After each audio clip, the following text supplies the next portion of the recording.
everybody. Hey, Cal Banyan here. Cal Banyan's Hypnosis, etc. with Meredith Locker. How you doing, Meredith? I'm great, Cal. How are you? Hey, I'm doing really good. How you like that new mood lighting we have in your office? Ooh, I love it. I'm so happy. It's like a candlelight dinner, very romantico. It is. Me all by myself. Wish there were more people in the our Hypnospace room watching. I know. Well, it'll catch on. I think I only sent it out to the 5-Path group and did a quick mention on just on my blog on our Hypnospace. Hey, let's see here. What should we do? If you guys are watching this video anywhere else except calbanyan.com, you want to go there right now because right below this video, that's where all the supporting information is, web links, graphics, right down there. So go to calbanyan.com and get that. Couple of announcements. We're still running our economic stimulus package, which means you can save $300, 300 smackaroos on the 5-Path 2.0 DVD and audio set. Go to hypnosiscenter.com. Or you can go to, hypnosis.org has got it. And you know what you can do? We also have a link right there to take you right through it. And you can learn all about how to be a 5-pather and even get certification optionally through this course. Our Hypnospace continues to grow and grow. And like I mentioned last episode, the NGH has a new community. It's just for the Hypnotist Convention. So go to thehypnotistconvention.com, and guess what? The coolest thing is all of the people who are giving talks at the convention, workshops, are going to be encouraged to set up groups so that you can ask them questions about what they're going to be teaching and otherwise interact with the instructor on thehypnotistconvention.com. Go there, join me there. I have a group there where I'm going to talk about all of the different workshops I'm going to be teaching. Friday I've got 2 workshops, and I'm also going to be doing a pre-convention workshop on 7-Path. And I'm so excited about that. 7-Path is a passion of mine. It's really made a difference in my life. It's a super mind, body, spirit, self-hypnosis program, and you can not only just learn how to do it for yourself, you can get certified as a teacher. All right, what else do I have here? Mention the NGH website, did that. Are you open to making your income more secure? You interested in losing weight? Email Meredith or I, and we'll give you all the information you need to get started with Cal Banyan's secret project, weight loss and income building project. And you know what? We're helping hypnotists, massage therapists, and people all over the United States, Canada, Puerto Rico, Hong Kong, Taiwan to lose weight, improve their health, and also to add income to their life. And you don't have to be a hypnotist to do that. Anybody who is really teachable can do it. Meredith, can I give them your email address so they can email you or me for the spilling of the beans? I would love to. I'd love to spill the beans, Cal. Meredith at yourpathhypnosis.com. And if you have any trouble with the spelling, be sure to go to calbanyan.com. Just below where you can watch this episode, you will have all of the details and the information, the proper spelling, all of that. That's right. And if you want to email me, it's calbanyan@hypnosiscenter.com. Hey, you guys, we're doing an experiment right now. We're actually streaming this over the internet live through our hypnospace.com, our community website. It's the very first hypnosis professionals networking and socializing network. And we've got video chat set up there. So we decided we'd just run this recording over there. And so, gosh, you can just watch us record this and type messages to us at the bottom of the screen, and that's going to be fun. So now this is pre-recorded, and what we're going to do is we will always announce when we're doing these recordings ahead of time on our Yahoo groups and also on our Hypnospace. So, gosh, I think that's enough announcements. Now, as you know, we're going through the 10 keys to forgiveness, and we decided, we're thinking, there might be some people watching this, regular viewers, that aren't ready yet to do age regression hypnosis, and we'd be kind of losing you right now. So we decided, since we're now getting a good stream of questions coming in, each of these episodes, we're going to answer at least one question before we get to any of the keys. So, Meredith, do you have a question all lined up for us? I do, but first I want to share some feedback. Is that okay? Oh, yes, do it, please. Good. So Joffrey wrote in, and thank you all for so much for writing in. We really appreciate it. But Joffrey wrote in saying, thanks for the great podcast. It's great to have the 10 Keys series as a refresher, as I just completed my Phase 2 study in your 5-Path DVD course. All great information. I look forward for the next key. Thank you so much, Joffrey. That's wonderful. Hey, I just set my timer. I forgot to set my timer. I figured we've spent about 5 minutes, so. All right, we're ready for the question. Lay it on me. And thank you, Joffrey, and for that input. And please, everybody, keep sending it in. All right. Well, I got a question from Richard, and this went into our Hypnospace Ask Cal group, which we really appreciate when you go in there. It's real helpful, and other people can go in and comment about the question ahead of time, so you can kind of get some immediate feedback until we've gotten to it on an episode. But this question from Richard, it sounds like he had been doing hypnosis before learning 5-Path, and it sounds like what he had been doing in age regression before was when he found the ISE or the SSE, the initial sensitizing event or the subsequent sensitizing event, it sounds like he was doing the no-no thing, Cal, and it sounds like he was rewriting history. He was having them live it as if it was different, and he's since learned from you that he's not supposed to do that. But since changing the way he does it, having them go through it with everything exactly the same, but looking at it differently and feeling differently about it, he hasn't quite gotten the same emotional response. And so he's kind of wondering if that's okay. He had a client with severe abandonment fears to go through a past life experience where his parents were leaving him to die in the woods, and then apparently took this information and the fear did disappear going through the ISE and the SSEs and all of that, but he feels like bringing the grown-up into the situation and having them live it out the same way, but looking at it differently, he didn't get the same emotional response. And so he feels nervous about the dryness of his last 2 sessions with this particular client, and he's wondering if he should encourage the client to exhaust his negative emotions during the ISE, and only once that happens fully, regress him back to do the informing child technique. And he has some other questions, but maybe I'll kind of start with that. Wow. What I'd like you to do, it sounds like there's a number of questions in there. Can you kind of boil that down to like just a couple, 2 or 3 questions for me? And what do you think he means by this emotional reaction, or what do you mean? He seems to want an emotional response from the client, and he seems to feel that emotional response or that kind of catharsis is necessary and more therapeutic than what he's doing right now with age regression. And so, is he saying that when he was making up a new history for the person, he got more of a catharsis? Yeah, he got more tears, joyful tears, than he does without rewriting history. Okay, this is what I think.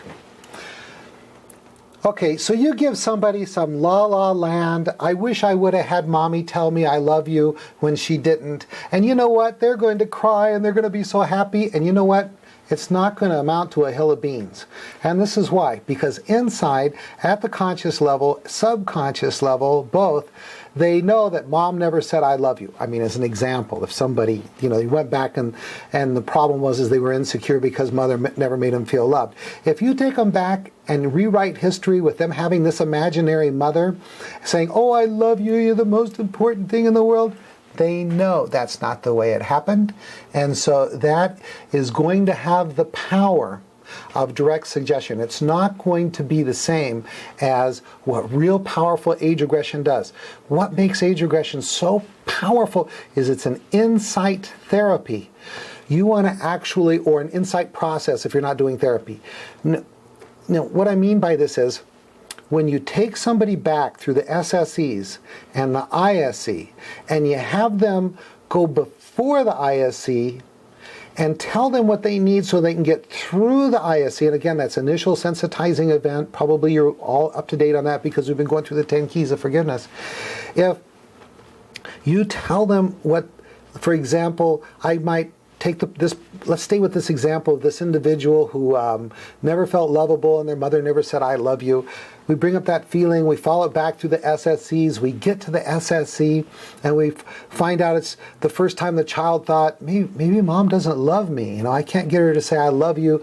Other moms do that, and they get this feeling of lack of self-worth. Now, I will then take them before the ISC to check out, if it is the ISC and all the things I talked about verifying the ISC.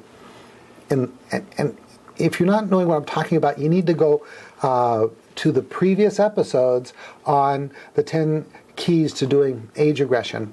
Now, I take the individual back before the initial sensitizing event, and I'm going to ask grown-up, who's the adult aspect. I got two parts of the client now. I've got the regressed aspect, who might be 2, 3, 4, 5 years old, and I've got the grown-up.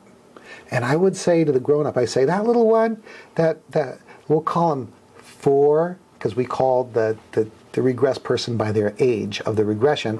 Let me ask something about grown-up. If you had a little child like 4 in your life, maybe as a son or daughter, niece, nephew, could you love them? Okay? And they'll say, oh yeah, they're so lovable. Boy, it'd be nice if you knew that back then. Or I might say, hey, is there anybody in that little one's life that loves them? And they say, well, yeah, grandma loves them. I say, oh boy, be nice if you knew that back then, huh?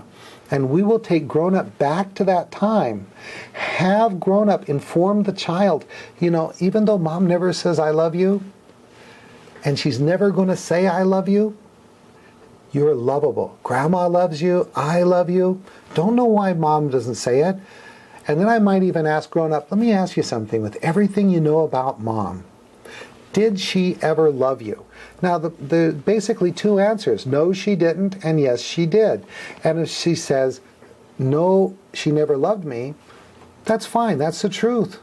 But that doesn't mean the child isn't lovable, because grown-up loves her, grandma loves her, maybe her brother or sister love her, she's lovable, you see.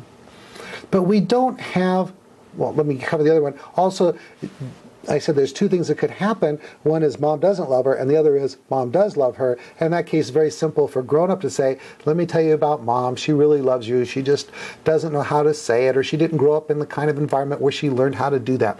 So we tell the child regressed before the ISC that mom loves you, or mom doesn't love you, but grandma does, and I do. And then we run them through the events of her life without mom saying, I love you, but now she goes through it, knowing what she wished she would have known then.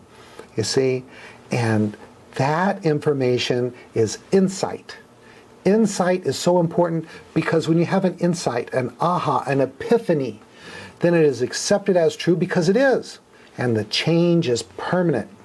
And then I'm going to get into what you can do with that in a future episode. Is that kind of what you think that, was it John that was asking? No, this was Richard. Oh, sorry, Richard. So is that what Richard is asking? Yeah, I definitely think so. It sounds to me like Richard believes that emotional catharsis, or that emotional outpouring, whether it's joyful or what have you, is necessary to transformation. Okay.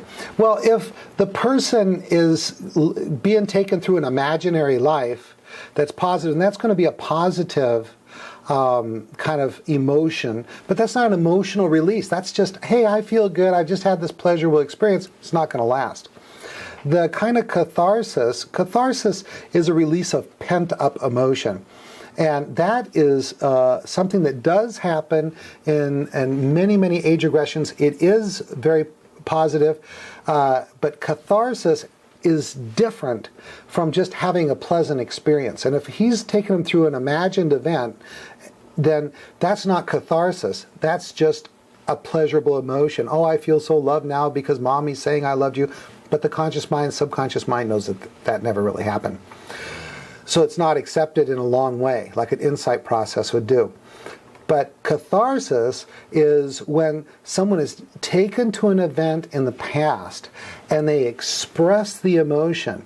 And the more fully they express the emotion, the more the release is going to help them. Like if they've got a fear and they or anger or a sadness and they've been holding it in, that can cause all kinds of problems.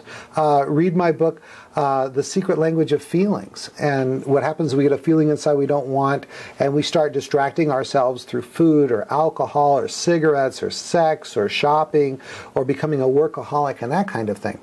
And releasing that information can be that pent-up emotion can be very healing, and especially if it's followed up with insight work like I just talked about. Whew. Is that better? That's better. Yeah. I mean, tears of joy do not necessarily equal profound change. And I think that's kind of what Richard is, that's the misperception he's laboring under. And just because they're not sobbing with joy doesn't mean that profound change isn't happening, isn't going to continue to elapse over the period of the next few days or next week for that client.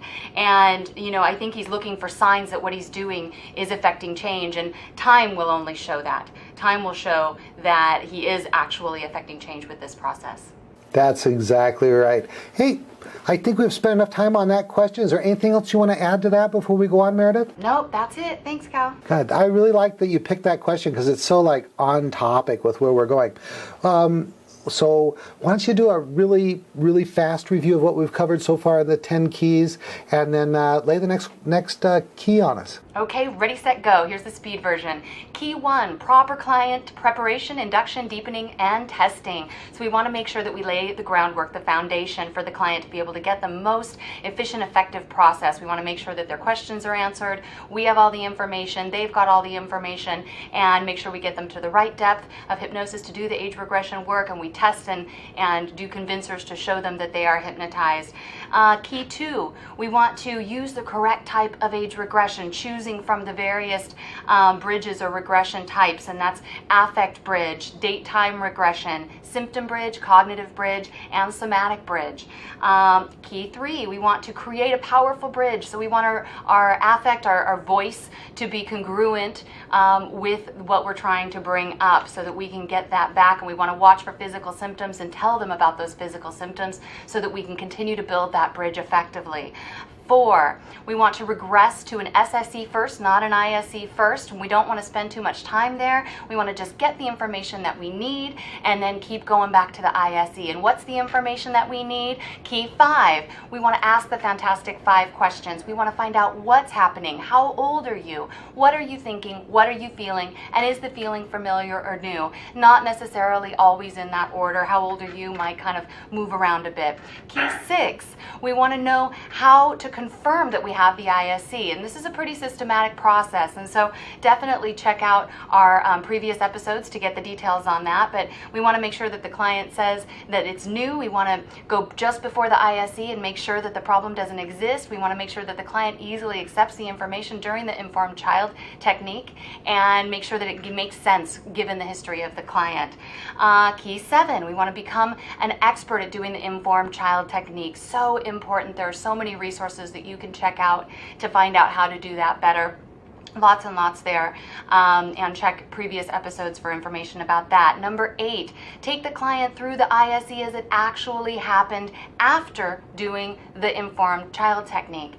We're not going to change reality like we just talked about. We don't change history here, but we change perception, and changing perception changes the feelings. So therapeutic. And then 9, we take the client through the SSEs, bringing that change, bringing that new perspective into it and helping them as needed throughout the SSE process. And that brings us to 10, Cal. Wow, you are so, you did that great. Thank you. And you know what? I'm going to start this one off, and then I'm going to go ahead and let you finish it up because I just did so much talking, and I know people are really turning into the show so that they can see you instead of this ugly mug.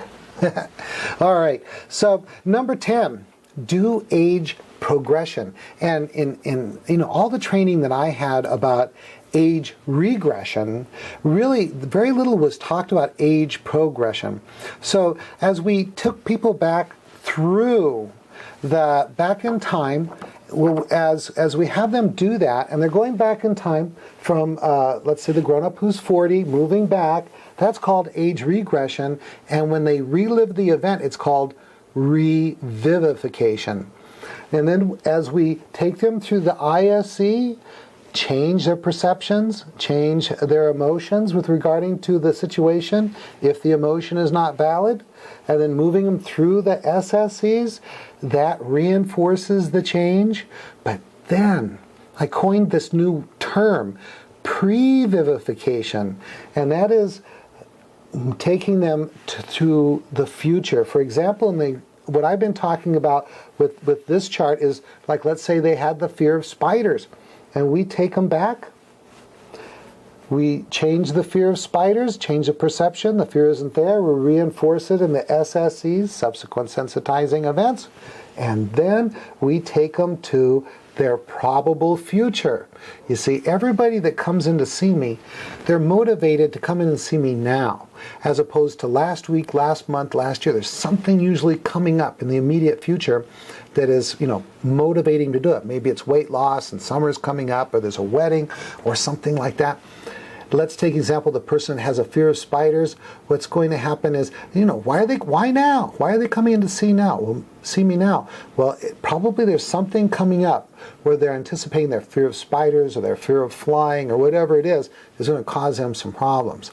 So then after I've done the regression work, I'm going to take them into the probable future where they can visit the events where that concerned them. For example, let's say that in the age regression, we found out that there was a fear of spiders, and maybe when he was a Boy Scout, that's one of the SSEs where he saw a spider and he got all afraid and it was real embarrassing.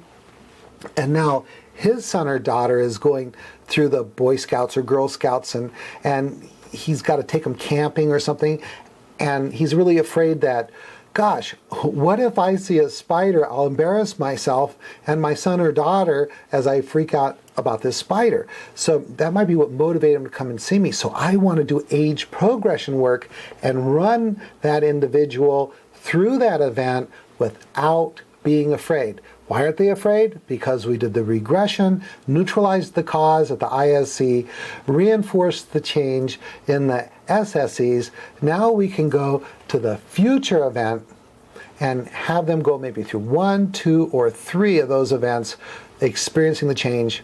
And Meredith, why don't you go ahead and take it from there? I know I'm leaving a few things out so that you have something to talk about. Thank you. I appreciate that. So yeah, I love this part. I think this is probably my absolute favorite part of age regression, which is kind of funny because it's actually age progression that I'm really loving. I think that if we actually get to experience something in our minds, then we are so much more confident that we're going to be able to do that thing. And so often what keeps people stuck in the situation that they're in is that they have not had, at least for a very long time maybe, or maybe never, the experience of being outside of doing that thing. And so, like working with a smoker, if they've been a smoker for 40 plus years, don't even really remember, the last time they didn't smoke, feel what it was going to feel like to not smoke and to go into a situation that they normally would smoke in is so powerful, because they get to live through that event choosing not to smoke and see how they feel differently, and bringing all of these new feelings and all of this new kind of maybe disgust about the cigarettes and this new powerful feeling of being in control of their body and their choices, and bring that into that scenario, whatever that scenario is that typically triggers them. And so,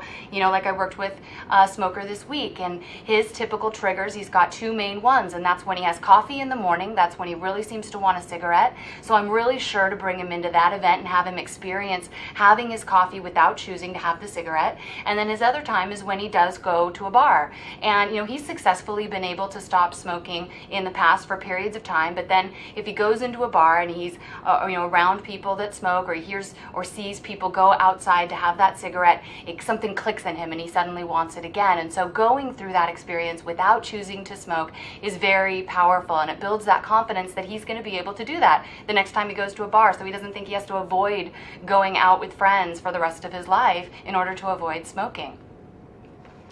Do you have anything to add to that, Cal?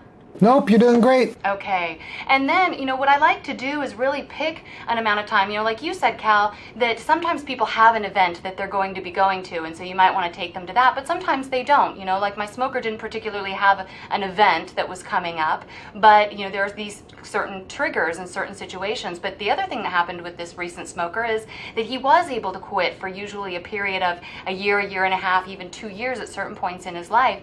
And so not only am I going to take him to a couple recent times doing the things that usually trigger him, but I'm going to take him past that point in time when he usually breaks down and starts smoking again, and have him experience doing it 3 years down the line, choosing not to smoke even then.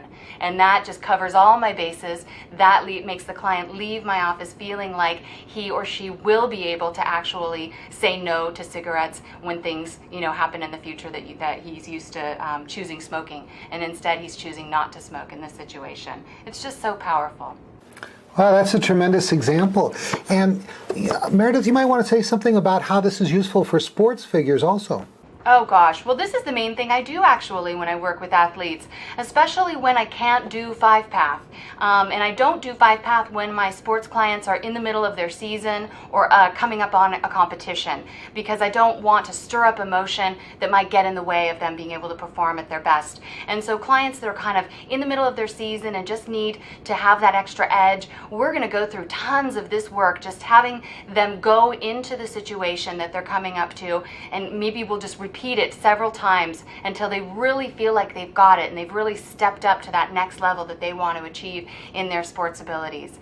It's just, every single sports client that I work with, every single athlete reports back to me afterwards that they had extreme success, that they beat their times, they beat the people that they wanted to beat. Every single time hypnosis is powerful in doing that when you do this future progression, this future reinforcing event. Whew, boy. You know what? I think we've used up all of our time. I think so too. All right, I'm going to tell everybody out there, if I was in the Los Angeles area and I wanted to do hypnotherapy, I'd go see Meredith. And you know what? Of course, if you're in the Orange County area of California, you want to come see me or one of our hypnotherapists here at our center. All right, why don't you wrap it up for us then, Meredith? All right, thanks for tuning in. We still have one more key, the bonus key to cover, covering that in the next episode, as well as more questions sent in by fabulous other hypnotherapists and hypnotists out there. Thanks for tuning in. Looking forward to seeing you next time. And it's Meredith Locker signing off. All right, this is Cal Banyan. Go to my other websites, calbanyan.com. That's this one. Go to our Hypnospace. That's where we are streaming this right now. It's the very first hypnosis, networking, and socializing website community. It's all about community, getting to know people around the world, sharing and caring. And let's see, hypnosis.org. Haven't talked about that for a while. We've got everything about hypnosis on that website. And remember to check out thehypnotistconvention.com to get all the latest about the NGH convention. And July, I'm doing a Banyan Hypnosis Certification Super Course where you get certification through the National Guild of Hypnotists and 5-path and 7-path. Be there or be square. That's it. Cal Banyan signing off.